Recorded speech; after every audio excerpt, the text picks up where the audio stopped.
கடந்த 5 நிகழ்ச்சியில் குருஜி அவர்கள் உங்களுக்கு நேரடி விளக்கம் கொடுத்திருந்தார். அது அவை அனைத்தும் உங்களுக்கு மிகவும் பயனுள்ளதாக இருக்கும் என்று நாங்கள் நம்புகிறோம். அதுபோல இன்று நேரடியாக பல தகவல்களை உங்களுக்கு தருவதற்கு அவர் காத்துக் கொண்டிருக்கிறார். வாருங்கள், நிகழ்ச்சிக்கு செல்லலாம். வணக்கம் நேயர்களே.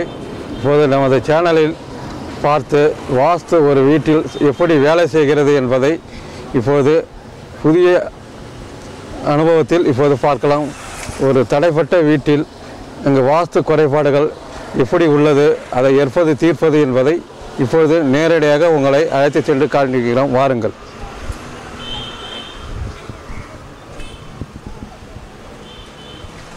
தாயே, இந்த வீட்டை இப்போ ஸ்கேன் பண்ணுங்கள்.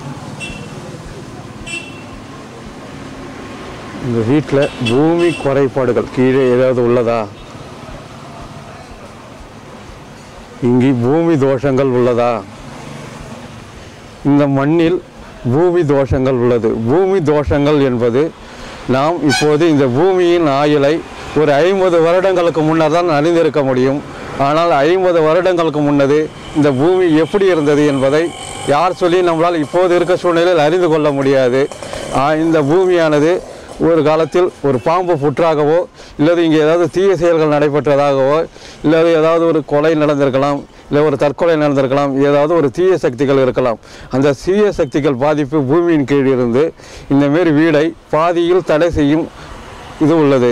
இந்த தடை செய்களை கண்டறிந்து அதற்கு உரிய பரிகாரம் செய்து இந்த வீட்டை மறுபடியும் முழுமையாக கட்டிட செயல்பட வைக்கலாம். அது என்னென்ன குறை இருக்குது என்பதை இப்போ நேரடியாக உங்களிடம் காட்டுகிறேன். வாருங்கள்.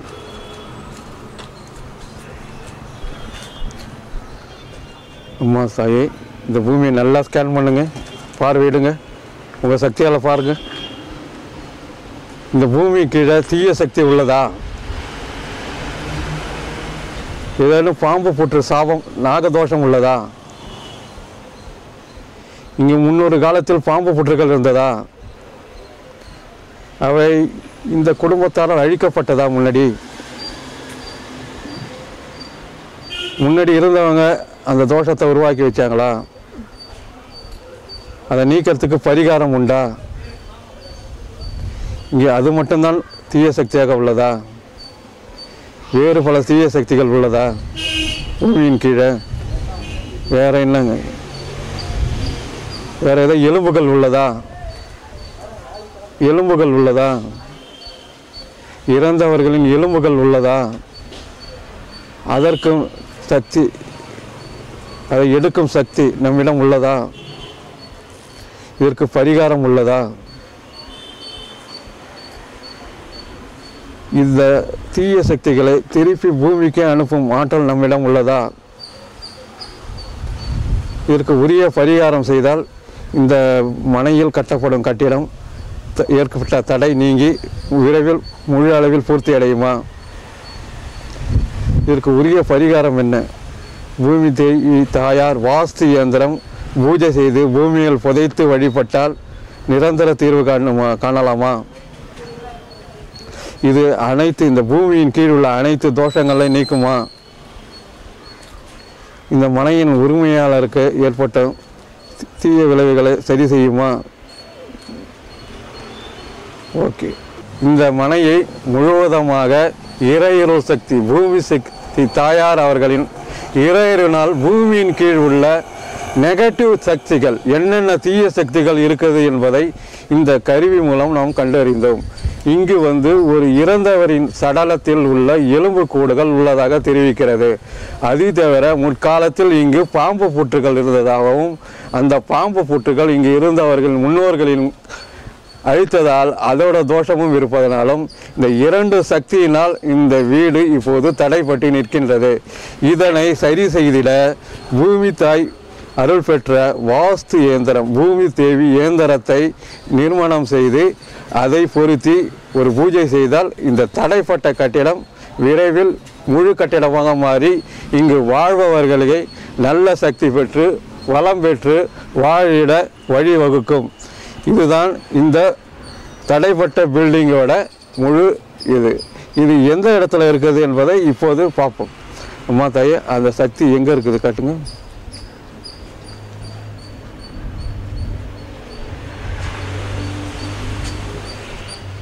இந்த இடத்துலையா? இந்த இடத்துல தான் இருக்குதா? இந்த இடத்திற்கு நேராக பூமியில் உள்ளதா? இதுதான் இந்த கட்டிடத்தை முழுவதும் கட்ட விடாமல் தடை செய்கிறதா? இந்த இடத்துல தான் உங்களுடைய இயந்திரங்கத்தை புதைக்க வேண்டுமா? செய்தால் தடை நீங்கி இதை சரி செய்வீர்களா? இதை தவிர வேறு இடத்தில் உள்ளதா தீய சக்தி?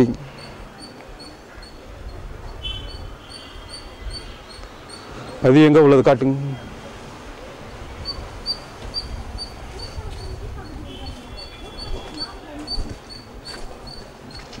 காட்டுங்க.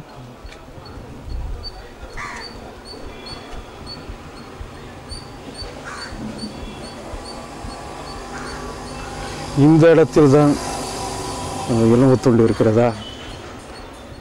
பாம்பு புற்று இருந்ததா? இந்த இடத்தில் தான் முன்னால் பாம்பு புற்று இருந்ததா? இதை சரி செய்தால் அந்த தோஷங்கள் நீங்கி விடுமா? சார், இந்த இடத்துல வந்து முன்னாடி இவங்க இருந்தாங்களா என்னன்னு தெரியல. அது 100 வருஷமாக இருக்கலாம், 200 வருஷம் இருக்கலாம். பழங்காலத்தில் பாம்பு புற்று இருந்திருக்கும். அந்த பாம்பு குடியிருந்ததை யாராவது கலைச்சிருப்பாங்க. அந்த கலைக்கிறப்ப அது ஏதாவது செத்து இருக்கலாம். அதேமாரி தோஷங்கள் வரும். அந்த நாக தோஷத்தினால அந்த இடத்துல ஏதோ ஒரு தீய சக்தி பூமி கீழே இருக்குது. அதனாலேயும் தான் இந்த கட்டணம் அப்படியே தடைப்பட்டு நிற்கிது. இது காரணம் என்னன்னு கேட்டிங்கன்னா, இது பொருளாதார தடையை ஏற்படுத்தும். ஏன்னா ஒரு வீடு கட்டணும்னா முதல்ல பணம் வேணும். அந்த பணம் வர வழியை அடைச்சிடும். இதுக்கு முதல்ல பேசிக்காக இதை அவங்க நிவர்த்தனம் பண்ணிக்கணும். இதை சரி செஞ்சால் தான் இந்த பில்டிங் இது பண்ணணும்.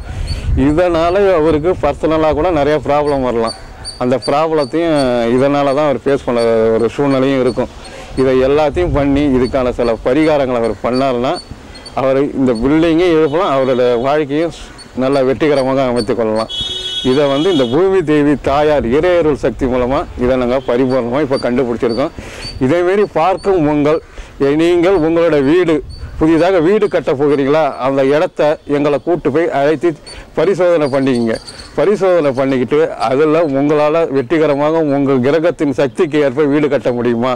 இல்லை நீங்கள் கட்டிய வீட்டில் இருக்கீங்க, அங்கே உங்களுக்கு அதாவது என்னன்னு கேட்டிங்கன்னா, ஒரு வீட்டில் வந்து முழுவதுமாக நம்ம வாழறோம். எப்படி வாழறோம்னு கேட்டிங்கன்னா, 12 மணி நேரம் அந்த வீட்டில் இருக்கிறோம்.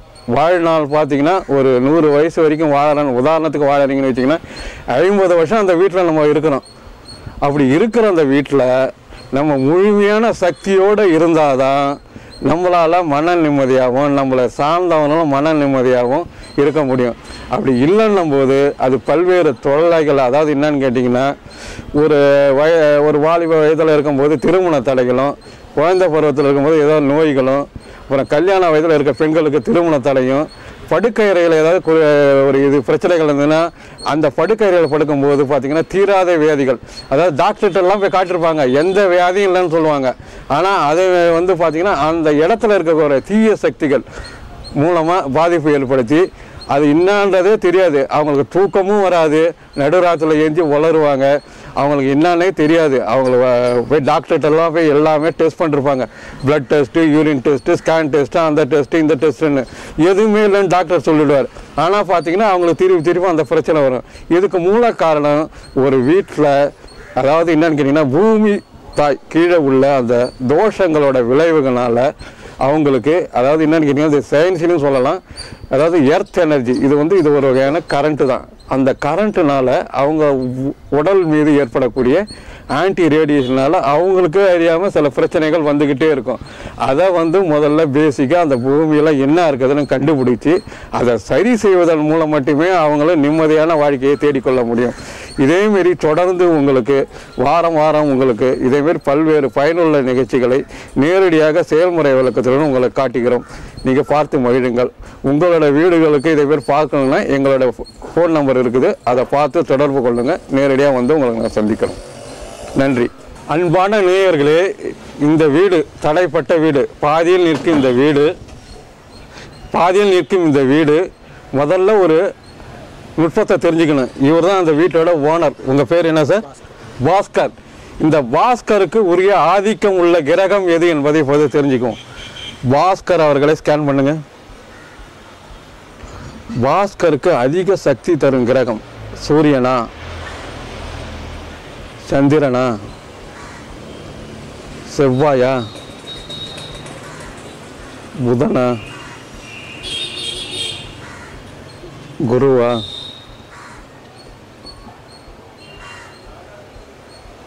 சுக்கிரனா,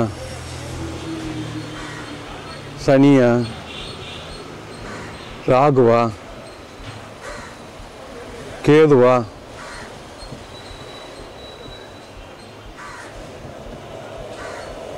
திரு பாஸ்கர் அவர்களுக்கு கேது கிரகம் அதிக சக்தியை தருகின்றது. இந்த கேதுவின் ஆதிக்கத்தில் இவர் உள்ளார். இந்த மனையின் கிரகத்தின் ஆதிக்கத்தை பார்ப்போம். இந்த மனையோட டெஸ்ட் பண்ணி சொல்லுங்கம்மா. இது சூரியனோட ஆதிக்கத்தில் இருக்குதா இந்த மனை? செவ்வாய், புதன், இந்த மனை புதனோட ஆதிக்கத்தில் உள்ளதா?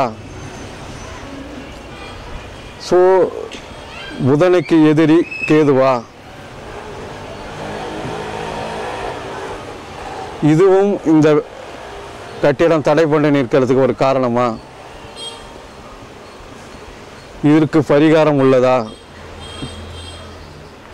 பூமி வாஸ்து இயந்திரம் ஒரு குறிப்பிட்ட நாளில் நன்கு பூஜை செய்து திருப்பியும் ஆரம்பித்தா இந்த கட்டிடம் பழைய நிலைமைக்கு கிளம்புமா? அன்பு நேயர்களே, இது வரைக்கும் நீங்கள் பார்த்தீங்க இவரோட கிரகம், அதாவது என்னன்னு கேட்டிங்கன்னா அந்த நவ கிரக கோள்லேருந்து வரக்கூடிய உச்ச கிரகம் பார்த்திங்கன்னா அதிக சக்தி கேது கிரகத்தின் ஆதிக்கத்தில் இவர் உள்ளார். இந்த பூமி, இந்த மனையோட ஆதிக்கம் புதனோட கிரகத்தின் ஆதிக்கத்தில் உள்ளது. கேதுவுக்கு எதிரி, புதனுக்கு எதிரி கேது. அதனால் இந்த பில்டிங் தடைப்பட்டு நிற்கிறது. இதுவும் ஒரு காரணம். இதை சரி செய்யறதுக்கும் சில சூட்சமமான பூஜை முறைகள் உள்ளது. அதை செய்தால் இவருக்கு இந்த பில்டிங் இவருக்கு கண்டிப்பாக எழும்பி நல்ல நிலையில் அடைந்து இவரையும் வாழ்க்கையில் சிறப்பாக வரலாம். இவர் தொடர்ந்து அதுக்கான வழிமுறைகளை பின்பற்ற வேண்டும். இதற்கு சில பூஜை முறைகள் உள்ளது. அதை சில குறிப்பிட்ட தெய்வங்களை மந்திரங்களை உச்சரிக்க செய்யணும். சில தெய்வ வழிபாடுகளை மேற்கொண்டார்னா இந்த தடைப்பட்ட காரியங்கள் அனைத்தையும் இவருக்கு நீங்கி இவர் வாழ்க்கையில் முழு அளவில் வெற்றி பெற்று நல்ல மனிதராக, வெற்றி பெற்ற மனிதராக வாழலாம். நன்றி. என்ன நேயர்களே, கடந்த 6 நிகழ்ச்சியும் உங்களுக்கு மிகவும் பயனுள்ளதாக இருந்திருக்கும் என்று நாங்கள் நினைக்கிறோம். திரு சங்கர் குருஜி அவர்கள் பல விளக்கங்களை உங்களுக்கு நேரடியாக சென்று சுட்டிக்காட்டியுள்ளார். அவர் கொடுத்த விளக்கம் அனைத்தும் உங்களுக்கு மிகவும் பயனுள்ளதாக இருக்கும் என்று நாங்கள் நம்புகிறோம். வாருங்கள், இதுபோல வேறு நிகழ்ச்சியில் நாம் சந்திக்கும் வரை உங்களிடம் விடைபெறுவது உங்கள் மகாலட்சுமி. நன்றி, வணக்கம்.